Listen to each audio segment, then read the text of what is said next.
Hello friends, तो आज हम लोग देखते हैं फीमेल रिप्रोडक्टिव सिस्टम।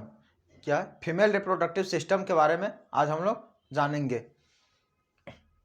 सबसे पहले हम इसका डायग्राम होता है जो वो ड्रॉ कर लिए।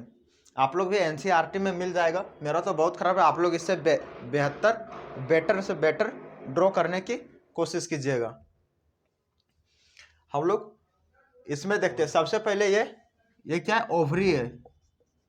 ये ओवरी यहाँ से ओवर रिलीज होता है हर 28 दिन के बाद, यानी हर 28 दिन के बाद एक बार ये साइड से, दूसरा बार ये साइड से, हर 28 दिन के बाद यहाँ से ओवर रिलीज होता है। और ये फिमरी, ये क्या है, फिंगर लाइक प्रोजेक्शन जो दिख रहा है, ये फिमरी है जो ओवा को कलेक्ट करके यहाँ इस थेमस में, सॉरी, ओवा को कलेक्ट करके इनफंडिबुलम में यहाँ ले जाता है। इनफंडिबुलम से एम्पुला में चला जाता है। कहाँ? एम्पुला में। और यहाँ से जब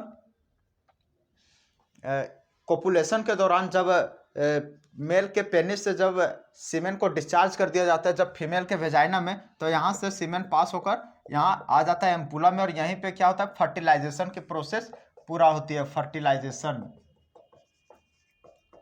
फर्टिलाइजेशन की प्रोसेस एम्पुला में ही पूरी होती है।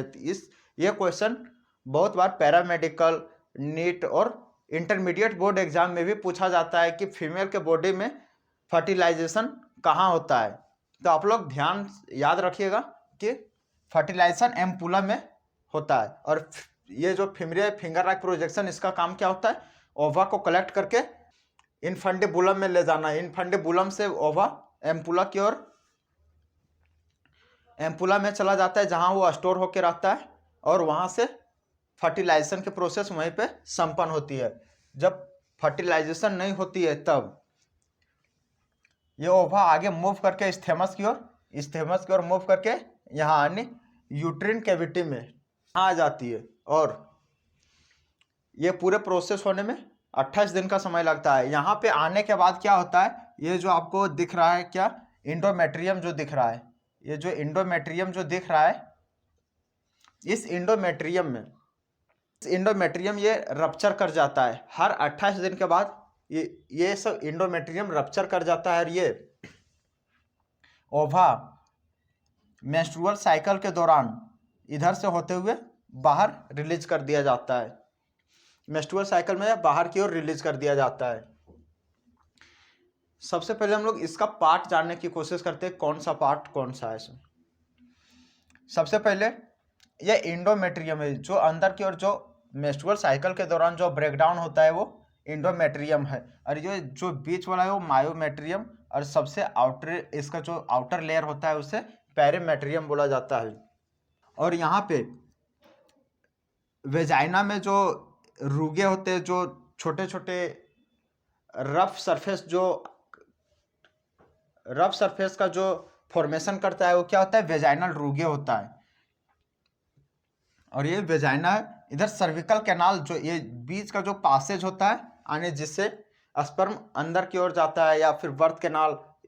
और ये जो मेंस्ट्रुअल साइकिल का जो फ्लूइड होता है, डिस्चार्ज जो होता है, वो जिस रास्ते के द्वारा आता है, जिस पाथ के द्वारा आता है, उसे क्या कहा जाता है, सर्विकल कैनाल कहा जाता है। ये सर्विक्स है। ओवरी, यहाँ एक पेयर ओवरी होता है जिसका शेप ओवल शेप होता है। थेमस एम्पुला और इनफंडिबुलम, ये सभी को कॉमन में क्या कहा जाता है, फेलोपियन ट्यूब का ये सभी पार्ट है। यानी फेलोपियन ट्यूब में कौन कौन से पार्ट आते हैं, इस्थेमस, एम्पुला और इनफंडिबुलम। इस्थेमस पोस्टीरियर में आ जाता है जो, और फिमरे, यहाँ जो फिमरे वो एंटीरियर पार्ट है। अब हम लोग देखते हैं फीमेल में जो ओवा का जो निर्माण होता है, वो उसे जब वो माँ के गर्भ में ही रहती है। यदि कोई फीमेल में ओवा का निर्माण तब से ही शुरू हो जाती है। कब? जब वो अपने माँ के गर्भ में ही रहती है, उसी समय से उसके ओवा बनना शुरू हो जाते हैं। बट उसका मेचुरेशन, ओवा जो मेच्योर होती है आके, वो कब होती है, प्यूबर्टी में आने के बाद होती है। 12 या 13 वर्ष से स्टार्ट होती है फीमेल की प्यूबर्टी। वहाँ से ये ओवा यहाँ से रिलीज होना शुरू हो जाता है, और यहाँ से इंडोमेट्रियम का ब्रेकडाउन स्टार्ट हो जाता है। और ये कॉमन पासेज द्वारा, ये जो पासेज है सर्विकल कैनाल, इसके द्वारा, जिसे बर्थ कैनाल भी कहा जाता है, इसके द्वारा बाहर निकल जाता है। और फीमेल के बॉडी में जो हाइमेन होता है वो यहीं पे स्थित होता है। जब फर्स्ट इंटरकोर्स के दौरान जो रप्चर कर जाता है, बहुत से महिलाओं में ये रप्चर नहीं हो पाता है, ये कोई वर्जिन या वर्जिनिटी का ये कोई वर्जिनिटी का पहचान नहीं है। कोई फीमेल स्टंट साइकिलिंग या फिर राइडिंग और ऐसे भी सिंपल में भी कहीं चोट लगने से भी ये रप्चर कर जाता है वर्जिन, इसलिए सॉरी हाइमन, इसलिए ये वर्जिनिटी को शो नहीं करता है।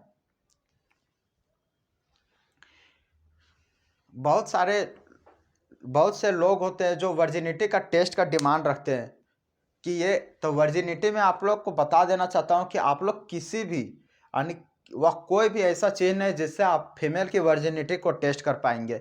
अगर कुछ दिन पहले की ये घटना, जो एक दूल्हे के पक्ष वालों ने यानी दूल्हे का कहना था शादी में पहुंचकर कि लड़की का वर्जिन टेस्ट कराया जाए, यह रियल घटना है, लेकिन लड़की का वर्जिन टेस्ट कराया जाए एंड ये वर्जिन है या नहीं। तो लड़के वाले भी कम नहीं थे, लड़की भी पढ़ी लिखी हुई थी, वो भी बायो पढ़ी थी, बायोलॉजी वो भी जानती थी। तो क्या कि जितने भी वर पक्ष के लोग थे उनको सभी बंधक बना के और थाने में इन्फॉर्म कर दिया और सभी को जेल भेज दी। किस जुर्म में? कि किसी एक कन्या के घर आके उससे शादी का प्रस्ताव रख के उसके आत्मसम्मान को आहत पहुंचाने के जुर्म में उसे अंदर करवा दी। इसलिए जो भी आप लोग का डिमांड होगा पहले कर लीजिएगा, शादी के वक्त किसी भी प्रकार के कोई डिमांड ना रखें कि लड़की का वर्जिन टेस्ट करवाना है, ये करवाना है, वो करवाना है। ऐसे भी वर्जिन का टेस्ट तो अब होता ही नहीं है। हाइमन का होना या ना होना वर्जिनिटी को शो नहीं करता। उम्मीद है यहाँ तक आप लोग को समझ आ गया होगा फीमेल रिप्रोडक्टिव सिस्टम का। अब हम लोग इसका डिटेल जो है और नेक्स्ट वीडियो में देखेंगे। इस वीडियो में सिर्फ ओवरव्यू। कौन कहता है कि हाथों के लकीरों में ही सब कुछ होता है? अरे कौन कहता है कि हाथों के लकीरों में ही सब कुछ होता है? जिनके हाथ नहीं होते क्या उनकी तकदीर नहीं होती?